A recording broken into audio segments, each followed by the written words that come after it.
வணக்கம். நான் Vijayakumar. ABN films YouTube channel மூலமாக சிகரம் தொட்ட சினிமா என்ற இப்பகுதியில் மீண்டும் உங்களை சந்திப்பதில் மிக்க மகிழ்ச்சி.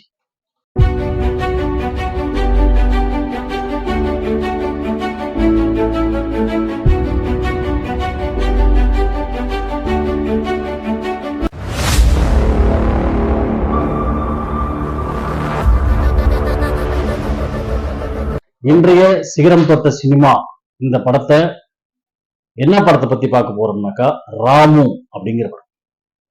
இது ஏவிஎம் நிறுவனம் அதனுடைய துணை நிறுவனமான உமா பிலிம்ஸ் மூலியமாக இந்த படத்தை தயாரிச்சாங்க. குமரன், சரவணன் இவங்கெல்லாம் இந்த படத்தோட தயாரிப்பாளர்களா இருந்தாங்க. இந்த படத்தை ஈசி திருலோகச்சந்தர் அவர்கள் இயக்கி இருந்தார்கள். இந்த படத்துக்கு எம்.எஸ். விஸ்வநாதன் ராமூர்த்தி அவர்கள் இசையமைச்சிருக்காங்க. கண்ணதாசன் அவர்கள் பாடல்கள் எழுதியிருக்கிறார். இந்த படத்துல ஜெமினி கணேசன், கே.ஆர். விஜயா, புஷ்பலதா, நாகேஷ், அசோகன், வி.கே. ராமசாமி இப்படி நிறைய நடிகர்கள் நடிச்சிருக்காங்க.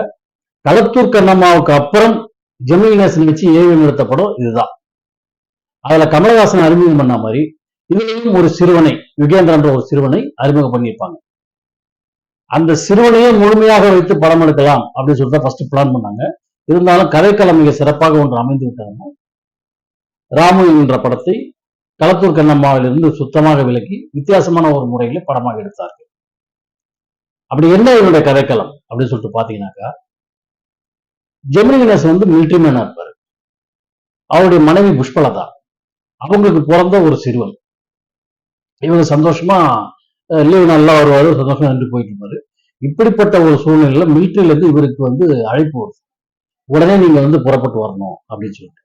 ஆனா மனைவியையும் குழந்தையும் விட்டுட்டு இவர் கிளம்பி போறாரு. மிலிட்டரிக்கு போயிட்டு திரும்பி பார்த்தா ஊரே நெருப்பு காடா ஆகி போயிருக்கும். அந்த நெருப்புல மாட்டி அவங்க அம்மா இறந்து போயிருப்பாங்க. அதை பார்த்த அதிர்ச்சியில பையனுக்கு பேச்சு போயிட்டு இருக்கும், பேச முடியாம ஓமையாயிட்டு இருக்கும். அந்த பையனை தூக்கினு இனி இந்த கிராமத்துல நம்ம இருக்க வேணாம் அப்படின்னு சொல்லிட்டு இவர் கிளம்பி வெளியில வந்துடுறாரு. வெளியில வர வழியில இந்த அசோகன், நாகேஷ், விக்ராமசாமி இவங்கெல்லாம் வண்டியில போறாங்க. அங்க ஒரு பிரச்சனை ஏற்படுது. அப்ப அந்த பையனை அசோகன் அடிச்சிடுறாரு. அடிச்சதுனால கோவம் ஜெமினி கணேசன் அவங்கள சண்டை போடுறாரு. அவங்களுக்கு ஒரு உறவினர் பெண் ஒண்ணு இருக்கா. அவளுக்கு ஏகப்பட்ட சொத்து இருக்கு. அந்த சொத்தை எல்லாம் அபகரிக்கணுங்கிறதுக்கு இந்த 3 பேரும் பிளான் பண்ணிட்டு இருக்காங்க. அந்த பெண் வீட்டுக்கு இவர் போய் அடக்கலாம் ஆகிறார் ஜெமினி கணேசன். அது யாருன்னா கே.ஆர். விஜயா. அவங்க நல்ல வசதியானவங்க. அவங்க சொத்தெல்லாம் அபகரிக்கணும்னா வி.கே. ராமசாமி, அசோகனும் திட்டம் போடுவாங்க. ஜெமினி கணேசன் அவங்க கூட இருப்பாரு. அப்படி இருக்கும்போது கே.ஆர். விஜயா ஜெமினி கணேசன் விரும்ப ஆரம்பிச்சுவாங்க.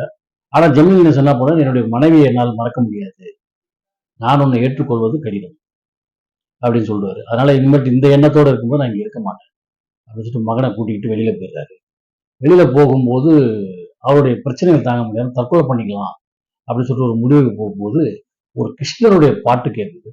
அந்த கோயிலுக்கு போறாங்க, கிருஷ்ணரை பாக்குறாங்க. அங்க இருக்கிற பாடலை கேட்டு மனசு மாறி இனி இந்த மாதிரிலாம் இருக்கக்கூடாது, அந்த பொண்ணு கஷ்டத்துல இருக்கு, அந்த பொண்ணோட போயிட்டு நம்ம செயல்படுவோம் அப்படின்னு சொல்லி அந்த பொண்ணோட அங்க போயிட்டு அவங்க பிரச்சனைகள்லாம் தீர்த்து அந்த வில்லம் குரூப்ல இருந்து அந்த பொண்ணை காப்பாத்துறதுக்கு எல்லா முயற்சியும் பண்ணிட்டு இருக்காரு. திருப்பியும் அதே மாதிரி ஒரு வீடு தீப்பிடிச்சுக்கிட்டே மாதிரியும் இந்த பையன் அதை பார்க்க அந்த அதிர்ச்சியில அவனுக்கு அந்த குரல் வரா மாதிரி காமிச்சிடுறாங்க. அவரை கே.ஆர். விஜயாவும் ஜெமினி கணேசனும் கல்யாணம் பண்ணிக்கிட்டு அந்த பையனோட வாழறாங்க. இதுதான் அந்த படத்தோட கதைக்களம். இந்த கதையில கண்ணதாசன் அவர்களும் எம்.எஸ். விஸ்வநாதன் அவர்களும் மிக சிறப்பான முறையிலே பாடல்களை கொடுத்திருப்பாங்க.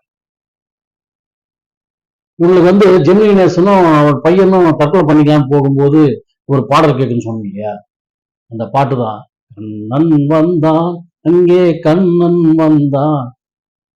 அப்படி பாடல் அவ்வளவு சிறப்பாக இருக்கும். ஒவ்வொரு உருவத்திலும் கண்ணன் வந்தான் அப்படின்னு சொல்லுவாங்க. என்னென்ன நோய்களை தீர்க்க கண்ணன் வந்தான் அப்படின்னு சொல்லுவாங்க. அப்படி ஒரு அற்புதமான பாடலை கண்ணதாசன் கொடுத்திருப்பார். அதுக்கப்புறம் பாத்தீங்கன்னாக்கா, நிலவே என்னிடம் நெருங்காதே, நீ நினைக்கும் இடத்தில் நான் இல்லை அப்படி சொல்லிட்டு ஜெமினி கணேசன் பாடுறாங்க.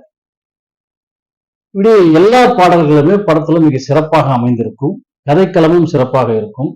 படம் 1965 வெளியாகி வெற்றி படங்களின் பட்டியலில் இணைந்தது.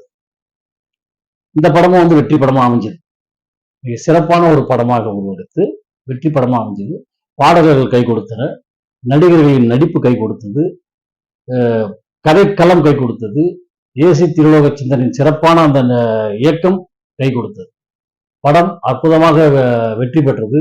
ஏவிஎம் நிறுவனத்தின் வெற்றி படங்களின் பட்டியலில் ராமு என்ற திரைப்படமும் இடம் பிடித்தது என்று கூறி இந்த செய்தியை நிறைவு செய்கிறேன். நன்றி, வணக்கம்.